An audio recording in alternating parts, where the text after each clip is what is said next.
Did you know that during the highest period of the Aztec Empire, the Renaissance was in full swing over in Europe? Stick around to learn more about the Aztec Civilization.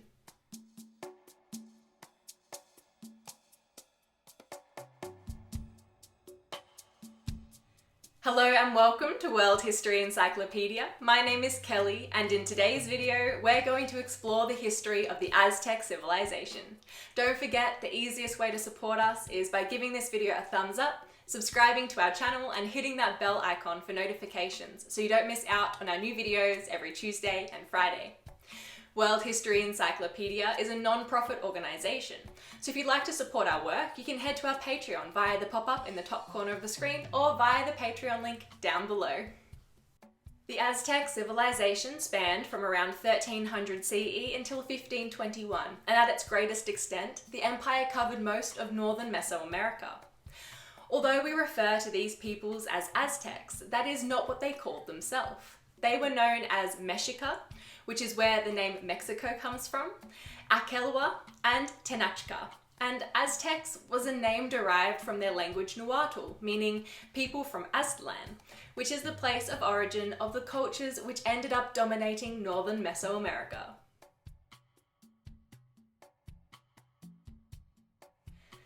Alright, let's get into the beginning of what would become one of the largest empires in Mesoamerica.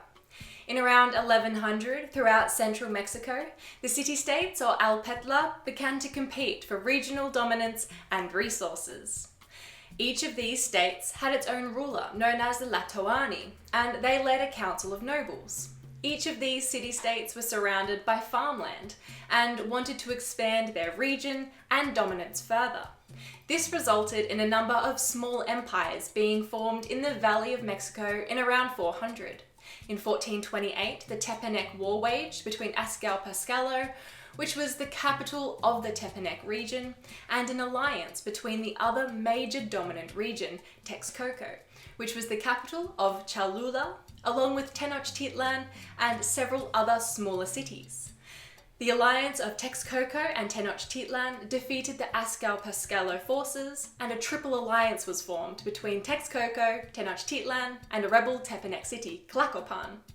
These three cities all expanded and shared spoils of war between them until Tenochtitlan grew to dominate the alliance, and its ruler became the Huaychihuachoc, the High King, and established itself as the capital city of the Aztec Empire. From there, the empire continued to expand and develop, and Tenochtitlan, which today is beneath Mexico City, came to house over 200,000 inhabitants, which made it the largest city in the Pre-Columbian Americas. It was both the religious and political capital, as well as a centre for trade, in which they exported goods like gold, turquoise, cotton, pottery, tools, weapons, foodstuffs, cacao beans, and slaves. The city boasted magnificent architecture and monumental buildings, with the Templo Mayor, or Great Temple Pyramid, dominating the central sacred precinct. It was an island city which was uniformly designed with canals and a grid formation which was divided into 4 quadrants. How did the empire stay together? Well, a number of different factors contributed to the integration of city-states, including intermarriages, the giving of gifts, building monuments, and creating artworks which promoted the Aztec imperial ideology, and most important, the ever-present threat of their military intervention in surrounding regions. They engaged in warfare to squash rebellions, to acquire territories and resources, and in order to honour their gods, not only through victory, but to collect sacrificial victims. Warfare was a fundamental aspect of Aztec culture, and all males were expected to participate in battle. Aztec warriors were trained from a young age and were taught to master weapons and tactics. The Aztecs also had warriors known as the Eagle Warriors and the Jaguar Warriors, who were a part of the military elite and were prestigious military groups. The Jaguar Warriors wore jaguar skins and helmets with fangs, whilst the Eagle Warriors were dressed for battle in feathered suits, complete with talons and a beaked helmet. The social standing was split with the local rulers at the top, then the nobles, the commoners, the serfs, and then the slaves. Although the social hierarchy was fairly rigid, there is some evidence of mobility in the lower classes of society. The nobility dominated the political, military, and religious spheres, but merchants and traders could still become wealthy and powerful, though most of the common citizens were farmers. Many of the slaves were people who were conquered by the Aztecs, or people who had gotten into a bit of debt and had to sell themselves as a commodity. But slaves did have the option to buy their freedom if they had the means.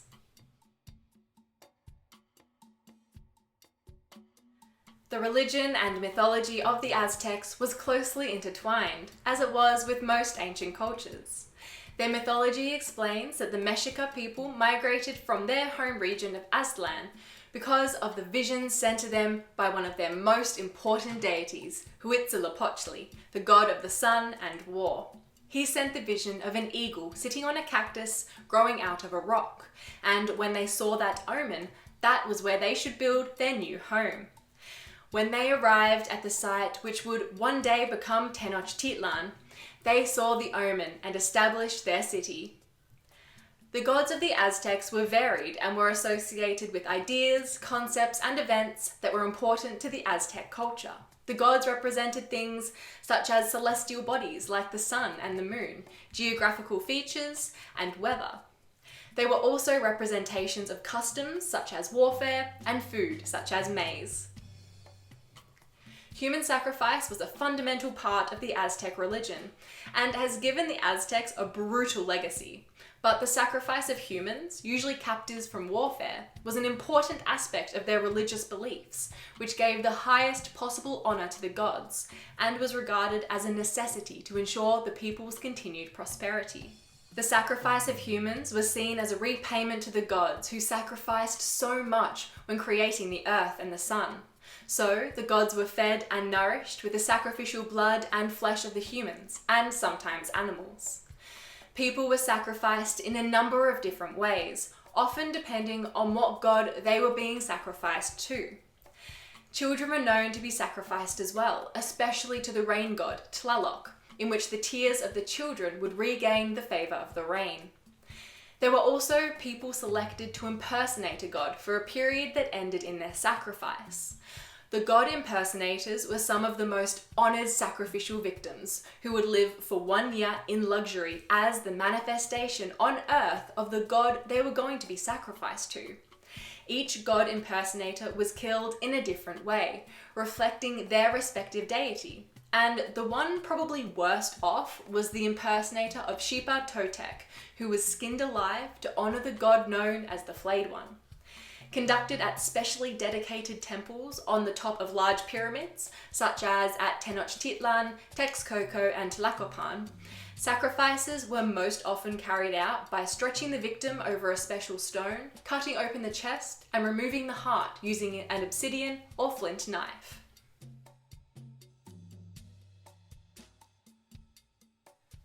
The Aztecs were particularly skilled in the art of metalwork, although much of it was melted down to be reused, so very little remains. Small pieces of gold jewellery, such as earrings, necklaces, and pendants, have been discovered, which were only a fraction of what the Aztecs would have created. A better survivor of Aztec artistic skill was their sculptures, often made of wood or stone, and depicting their numerous gods. It was still believed that statues of gods needed to be fed with blood and precious stones. Smaller sculptures of local gods and agricultural deities have been found, with a common figure of these being the upright female figures of a maize deity. The Aztecs held materials such as green feathers from the quetzal bird and turquoise in favour, both of which were often used in mosaics. They were also skilled in producing ceramics, which were typically thin-walled and well-proportioned, and finely painted, with geometric designs in earlier work and flora and fauna in later examples. Both the art and architecture of the Aztecs had several uses, the first being representations of important aspects of their religion, and the second as a way to reinforce their military and cultural dominance. The domineering architecture and imposing frescoes reminded those who had been conquered by the Aztecs of the wealth and power of their empire.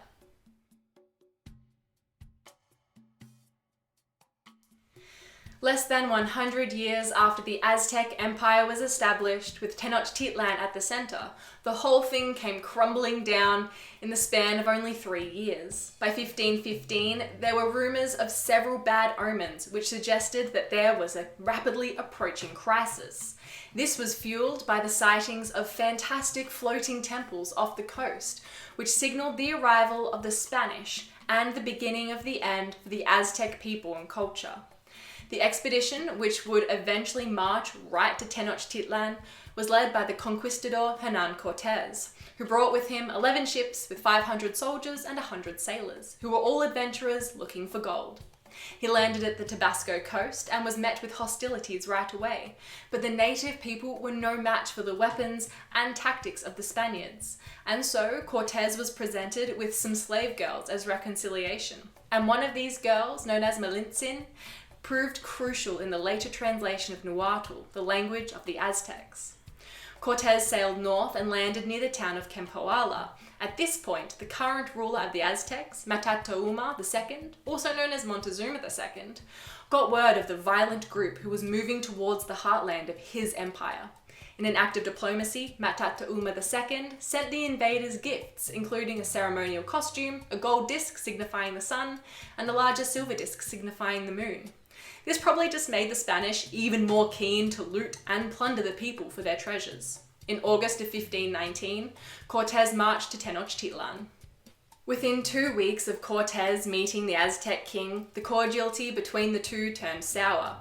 We only have Spanish texts to go off, which were undoubtedly biased in their depiction of Moctezuma II as such a passive figure, since the traditional view that Moctezuma II reverently believed that Cortes was the returning god Quetzalcoatl of Aztec mythology has been rejected by modern scholars.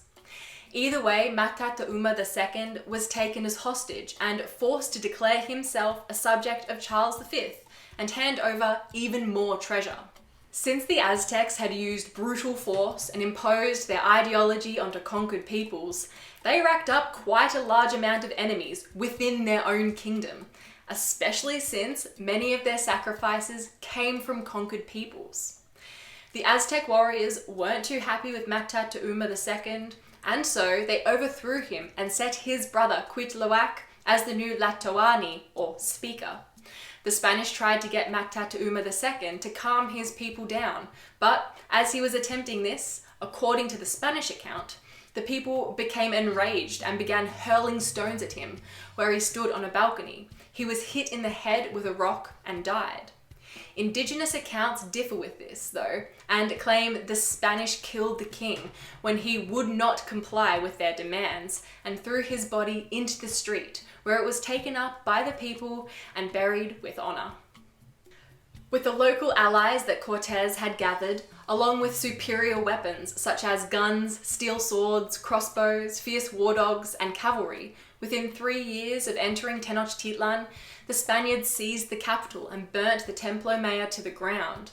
Cortes blocked off Tenochtitlan from their food and water sources, and introduced smallpox to the region, which ended up killing 50% of the Aztec population.